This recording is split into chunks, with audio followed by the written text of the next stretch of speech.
하나님과 우리 인간과의 관계에 대해서 성경이 말씀하고 있는 것은 하나님이 우리 인간들의 주인이요 왕이 된다는 사실입니다. 그런데 문제는 그분이 우리의 왕 노릇, 주인 노릇을 잘 하지 아니하시는 것 같다 하는 사실입니다. 우리에게 문제가 발생됩니다. 그래서 하나님께 열심히 기도합니다마는 하나님은 그리 잘 응답해 주지 아니하십니다. 또 당신의 모습을 짠 하면서 우리에게 나타내 보여주지도 아니하십니다. 그래서 우리는 그분이 우리의 왕이요 주인이라는 사실이 잘 실감이 나지를 않습니다. 창세기를 비롯한 성경 속에 옛날로 거슬러 올라가면은 하나님이 그 당시의 사람들에게는 수시로 말씀하시고 또 나타나신 사실도 보게 됩니다. 그러나 지금의 우리에게는 그런 일이 잘 발생되고 있지 않기 때문에 우리는 성경의 내용을 옛날에는 그런 일이 있었는지 모르겠으나 지금은 아닌 것 같다 이렇게들 생각합니다. 그래서는 성경에 있는 내용들을 사실로 믿기보다는 또 지금도 그런 일이 발생될 수 있다고 믿기보다는 그저 그 내용에서 교훈을 찾아내는 정도의 삶, 그것을 예수 믿는 것이라고 착각들을 합니다.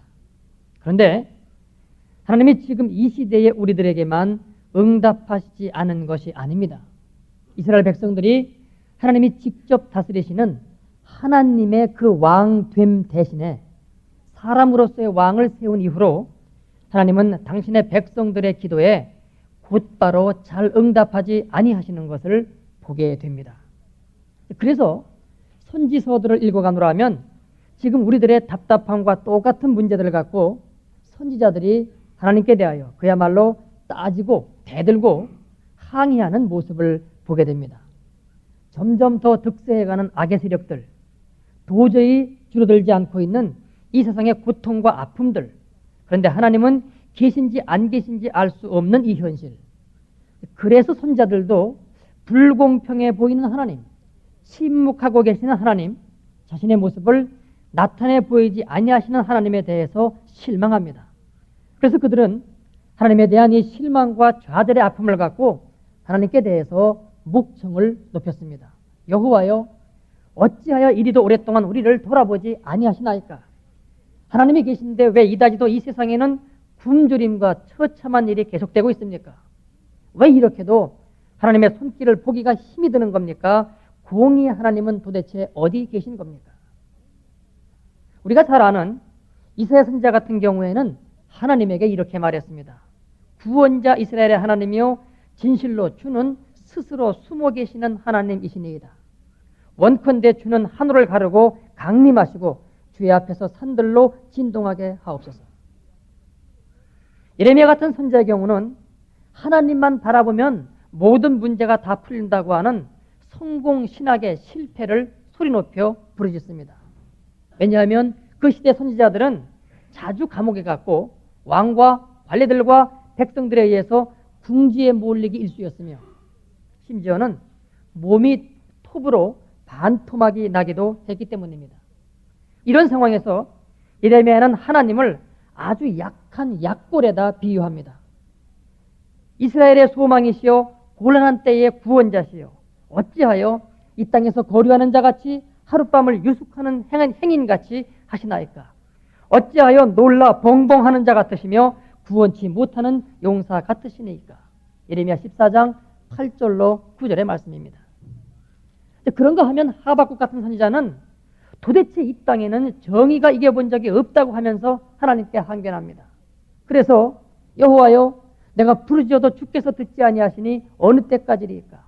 내가 강포를 인하여 외쳐도 주께서 구원치 아니하시나이다. 주께서는 눈이 정결하심으로 악을 참아보지 못하시며 패역을 참아보지 못하시거늘 어찌하여 교활한 자들을 방관하시며 악인이 자기보다 어려운 사람을 삼키되 잠잠하시나이까? 이렇게 항변했습니다. 그래서 선지자들이 활동하였던 그 시대나 지금의 이 시대나 하나님이 응답하지 아니하신다고 하는 점에서 공통점을 갖고 있습니다만 그러나 하나님은 침묵하고 계셨던 것이 아닙니다. 이 처절한 항변과 탄원 속에 이미 하나님의 음성, 그 응답이 들어있습니다. 하나님은 당신의 백성인 이스라엘 백성들이 당하고 있는 그 어려움을 모르고 있는 분이 아니셨습니다. 그분은 당신의 백성들의 삶을 보면서 때로는 호되게 꾸짖기도 하셨고 격분해서 펄쩍 뛰기도 하셨고 때로는 흐느끼기도 하셨습니다. 그래서 하나님은 호세아 12장 10절에서 이렇게 말씀하십니다. 내가 여러 선자에게 말하였고 이상을 많이 보였으며 선자들을 빙자하여 비유를 베풀었노라.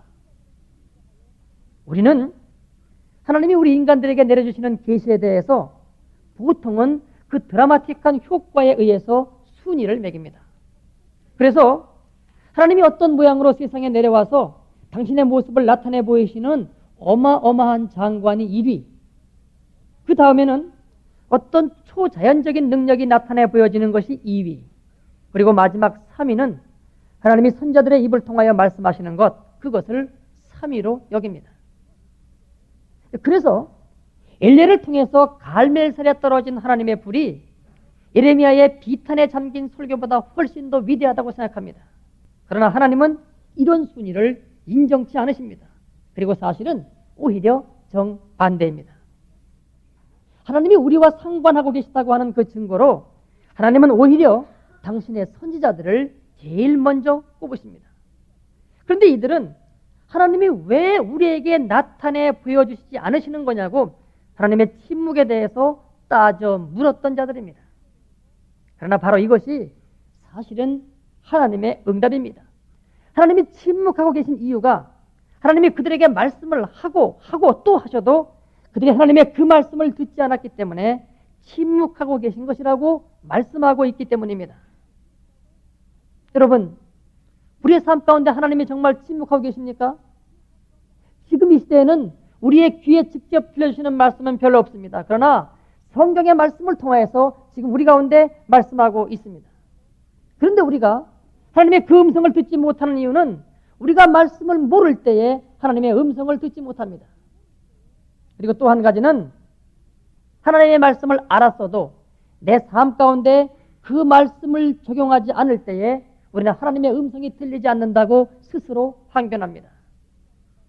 그래서 하나님은 예레미야 7장 25절로 26절에서 이렇게 말씀하십니다.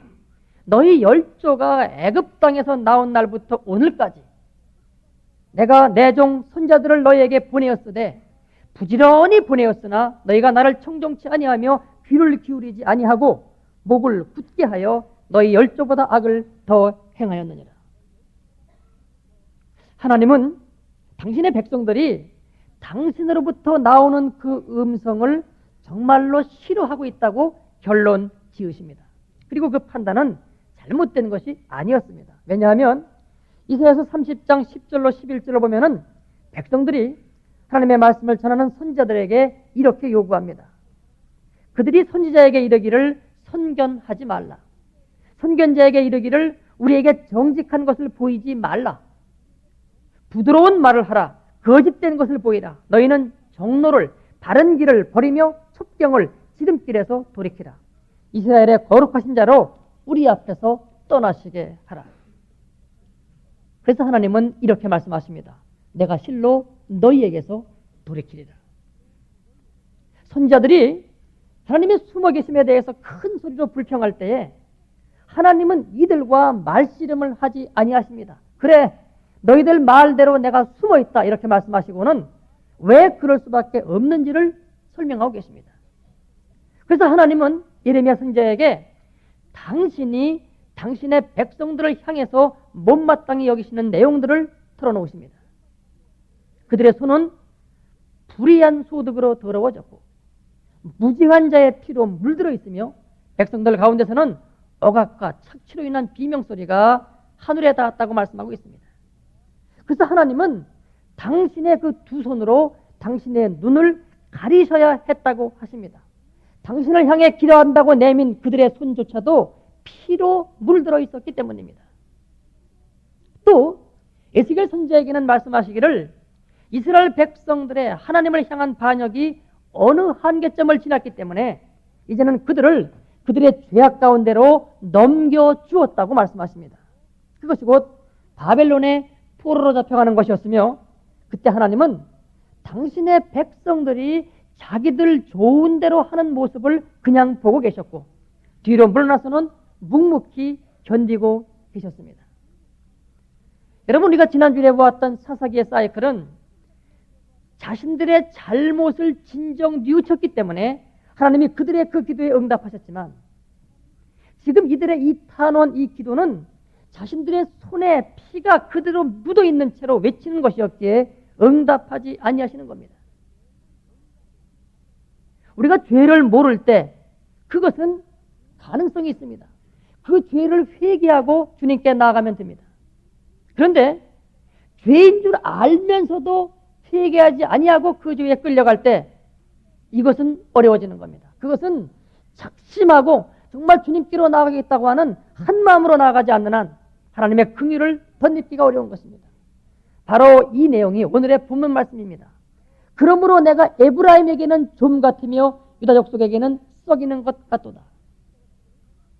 에브라임이 여러분 누구입니까? 요셉의 두 아들이 므낫세와 에브라임입니다. 큰 아들이 므낫세이고 작은 아들이 에브라임이죠. 그런데 그 아버지 되는 요셉이 이 두 아들을 축복할 때 손을 어긋나게, 야곱이 축복할 때 손을 어긋나게 합니다. 그래서 큰아들인 므낫세에 더 축복이 가야 되는데 므낫세에게는 왼손을, 그리고 에브라임에게는 오른손을 얹습니다. 요셉이 아니라고 말하죠. 정정합니다.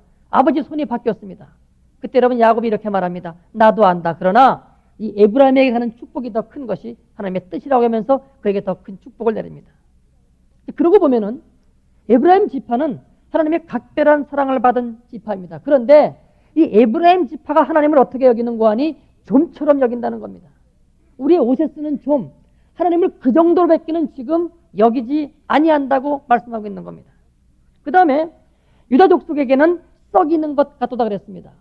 우리말 번역으로 썩이는 것 같다고 번역을 했는데 이 썩이는 것이라고 하는 말의 본래 뜻은 균이라고 하는 뜻입니다. 그러니까 유다 족속은 하나님을 균처럼 여겼다는 겁니다. 여러분, 유다 지파는 어떤 지파입니까? 그 위에 형들인 르벤, 시므온, 레위, 첫째, 둘째, 셋째 다 장자권이 떠나가기 시작합니다. 그리고 네 번째인 유다에게 장자권이 내려오기 시작합니다. 그래서 하나님의 놀라운 축복입니다. 그래서 유다 지파에서 예수님이 태어나기 시작합니다. 그런데 하나님의 각별한 은총을 받은 이 유다 지파가 하나님을 뭐처럼 여기는 거 아니 자신들에게 병을 옮기는 해로운 균처럼 여긴다고 지금 호세아 성경은 말씀을 하고 있는 겁니다. 그래서 하나님은 드디어 스가랴 선지자에게 이르러서는 이렇게 말씀하십니다. 내가 불러도 그들이 듣지 아니하였은즉 그들이 불러도 내가 듣지 아니하리라. 그리고 보면 하나님이 지금 이 시대에 우리의 기도에 응답하지 아니하시는 것도 하나님에게 문제가 있는 것이 아니라 우리에게 있습니다. 만일에 하나님이 지금 우리의 기도에 응답하시려고 하면은 그 순서가 먼저 우리의 손에 묻은 피에 대하여서부터 응답하셔야 하기 때문입니다.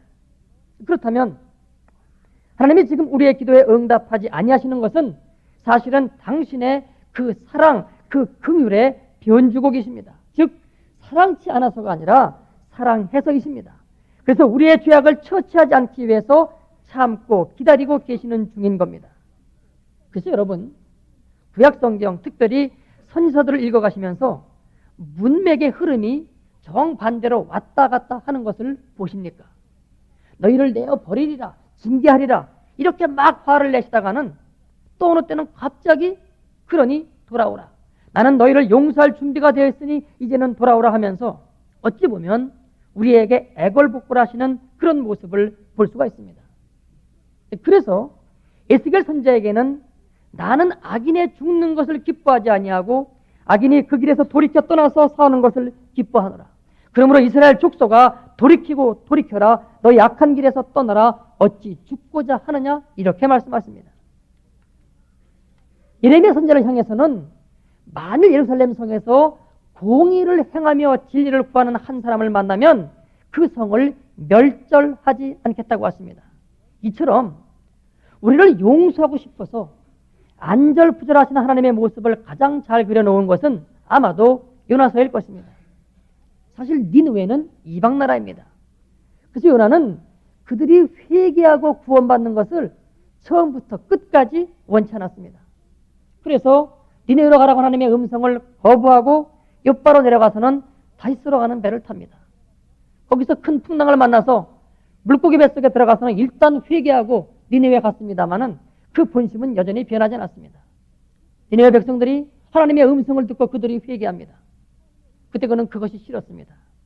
그때 하나님은 박넝쿨 하나를 통해서 그들을 향한 하나님 당신의 사랑을 요나에게 일깨우십니다.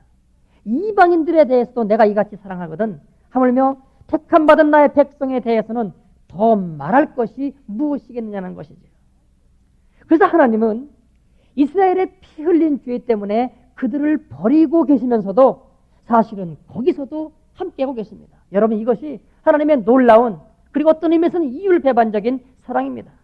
그들이 하나님 왜 응답하지 아니하시는 거냐고 탄원하고 간구할 때에 그들의 죄 때문에 응답하실 수 없으시지만, 그러나 그들의 그 고통 가운데 사실은 함께하고 계셨단 말입니다. 그래서 하나님은 말씀하십니다. 내 판단이 맹렬한 것처럼 보일지라도 나는 너와 함께 고난을 겪느니라. 여러분, 이것이 우리들을 향한 하나님의 마음이십니다.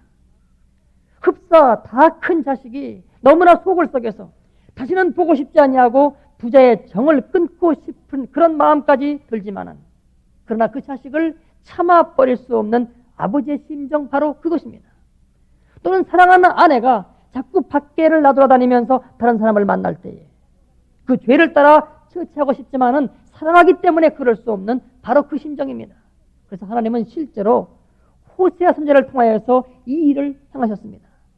그래서 호세아 선지자에게 하나님의 이런 심정을 알게끔 하시고 백성들에게 하나님의 이런 마음을 전하라고 하셨던 것입니다. 그러나 선지자들이 관심이 있었던 것은 이러한 하나님의 심정, 하나님의 그 마음이 아니라 지적인 질문이었습니다. 하나님, 왜 응답하지 아니하시는 겁니까? 지금 살아 계신 겁니까? 지금 어디 계신 것입니까? 하는 자기들 중심의 질문이었습니다. 그러나 하나님은 말씀하십니다. 내 판단이 맹렬한 것처럼 보일지라도 나는 너와 함께 고난을 겪느니라. 하나님의 백성인 이스라엘이 이방 나라들에 의해서 수모와 능욕을 당할 때에 사실 그것은 하나님이 참아내셔야 될 수모였습니다. 바벨론의 군사들이 하나님의 성전에 저벅저벅 들어와서는 칼을 휘두르며 도끼로 그 기둥과 제단을 찍을 때에 사실 그것은 하나님을 향한 칼부림이었습니다. 역사가 요세푸스의 기록에 의하면 바벨론 군인들이 허공에다 대고는 칼과 창을 휘두르면서 보이지 아니하는 이 히브리 놈들의 하나님을 죽이겠다고 외쳐댔다는 겁니다. 그래서 성전은 약탈당했고 종래에는 불타서 잿더미가 되고 말았습니다. 이스라엘의 왕은 눈알이 뽑힌 채 포로로 잡혀갔고 이스라엘의 아낙네들은 자기들의 자식들을 잡아먹을 수밖에 없는 그런 지경에까지 이르렀습니다. 그런데 그들의 하나님이 이 상황을 방관하고 계시니, 그들의 간구하는 기도에 응답하지 않고 계시니 도대체 하나님이 어찌 우리의 왕이며 우리의 주인일 수 있느냐고 하는 것이 이들의 질문이요, 이들의 항변입니다. 그러나 여러분, 하나님은 그 현장을 결코 떠나시지 아니했습니다. 그러면서 그때 그 현장을 보고 계시는 하나님의 심정은 어떠했을까요? 한마디로 참담함, 그것입니다. 내가 사랑하는 나의 백성이 어쩌다가 이렇게까지 되었나? 예레미야 선지자에게 말씀하신 대로 내가 너희를 인도하여 기름진 땅에 들여 그 과실과 그 아름다운 것을 먹게 하였거늘 너희가 어찌하여 이 지경이 되었느냐? 또한 지금의 이 수모와 능욕은 사실은 너희가 당하는 것이 아니라 내가 당하고 있는 것이다. 어쩌다가 만군의 하나님인 내가 이렇게 되었단 말이냐? 그들의 그 고난을 보시면서 가슴 아파하며 느끼시는 참담함과 또한 당신의 이름이 땅에 떨어진 것에 대한 참담한 바로 이것입니다. 그런데 이것은 하나님에게 문제가 있어서가 아니라 하나님의 그 백성들로 인한 문제입니다. 그런데 이사야 선지자는 이런 상황 속에서도 하나님의 서 계신 곳, 그 위치, 그 하고 계신 일을 분명하게 밝힙니다. 그들의 구원자가 되사 그들의 모든 환난에 동참하시며, 이사야 63장 8절로 9절의 말씀입니다. 하나님이 당신의 백성인 이스라엘로부터 그 얼굴을 돌이키신 때가 분명히 있었습니다. 그러나 그러면서도 거기 계셨고, 그리고 그때마다 하나님의 얼굴은 눈물에 젖어 있었습니다. 이스라엘 선지자들은 그동안 하나님께 대해서 깊은 실망을 토해냈습니다. 그러나 하나님이 입을 열기 시작했을 때 정작 실망하고 있었던 것은 이스라엘이 아니라 하나님이셨습니다. 그들은 원망과 불평이 섞인 실망이었지만 하나님은 참담하면서도 애정과 동시에 소망을 갖춘 실망이셨습니다. 그들을 있는 모습 그대로 보아가지고는 정말 아무런 소망이 없습니다. 참담한 뿐입니다. 그래서 하나님은 예레미야 선지자가 이렇게 말씀하십니다. 내가 이들을 향하여 무엇을 할 수 있으랴. 당신이 지으신 피조물에게 자유의지를 허락하신 하나님의 갈등, 고뇌가 이 말씀 속에 잘 나타나 있습니다. 이제는 그들을 내 마음대로 조종할 수가 없다. 그런데 그럼에도 불구하고 집 밖에 내어다 버릴 수도 없다. 왜냐하면 내가 저들을 사랑하기 때문이다. 결국 하나님은 400년간 당신의 말씀을 끊으십니다. 당신의 백성들이 당신의 말을 듣지 않고 있기 때문입니다. 그리고는 400년 후에 최종적인 은혜를 베푸시는데 그것은 정말로 믿기만 하면 말씀대로 살 수 있는, 말씀대로 따라갈 수 있는 능력까지 실어보내는 한 사건을 일으키십니다. 바로 그것이 하나님의 아들이 이 땅에 오는 말씀의 성육신 사건입니다. 이제 오늘로 그에게 나타나고 있는 하나님의 심정을 살펴보는 것을 마치려 합니다. 그리고 다음 주부터는 신약으로 들어가 다시금 우리들을 향한 하나님의 마음을 살펴보고자 합니다. 그동안 우리가 살펴보았던 하나님은 인간의 패역함 때문에 한탄하시는 하나님, 우리를 사랑하사 자기 자신을 제한하시는 하나님, 우리가 당신을 스스로 사랑하기를 요구하시는 하나님, 우리의 모든 기도에 응답지 아니하심으로 또 다르게 당신의 사랑을 나타내 보이시는 하나님, 그리고 오늘 인간들 죄악의 맨 끝부분에 이르러서는 참담해 하시는 하나님을 살펴보았습니다. 여러분, 주님의 뒤를 바로 알고 바로 따라가십시다. 그래서 이제는 그분의 마음을 참담케 하는 것이 아니라 유쾌하게 해드십시다. 그때 우리도 하나님의 영광을 보게 될 것입니다. 기도하겠습니다. 우리는 이 땅을 살아가면서 보이는 대로 우리의 생각과 우리의 몸과 우리의 마음이 움직일 수밖에 없는 존재임을 아버지 앞에 고백합니다. 그렇기 때문에 말씀 우리에게 주시고 그 말씀에 성령의 바른 빛을 비추사 그 말씀을 깨닫게 하시고 그 말씀대로 따라갈 수 있는 능력을 허락해 주시기를 간절히 원합니다. 주님이 이 땅에 오시기 전까지는 성령의 빛에 의해서 말씀의 바른 것까지는 깨달을 수 있었지만은 그러나 그 말씀대로 따라갈 수 있는 힘, 능력을 얻지는 못했습니다. 그러나 지금 주님이 이 땅에 오신 이후로 우리가 정말로 주님을 믿기만 하면 그 말씀대로 살 수 있는 능력도 주신다고 말씀하고 있는데 우리의 믿음이 그 가운데 들어가지를 못하고 있습니다. 우리를 불쌍히 여기시고 우리를 긍휼히 여겨 주셨기를 간절히 원합니다. 이제 우리가 더 이상 아버지의 마음을 참담케 해드리기를 원치 않습니다. 그러나 우리가 이 믿음 가운데 들어가지 못할 때 주님은 지금도 우리를 보시면서 참담해 하실 것을 바라보니 우리로 하여금 온전한 믿음 가운데 붙들어 주옵시고 주님의 마음을 유쾌하게 하는 그러한 자녀들이 될 수 있도록 인도해 주옵시고 그러므로 또한 하나님의 영광을 볼 수 있는 우리가 되도록 인도하여 주옵소서. 주님의 함께 하심을 믿사옵고 예수님의 이름으로 감사하며 기도드리옵나이다. 아멘.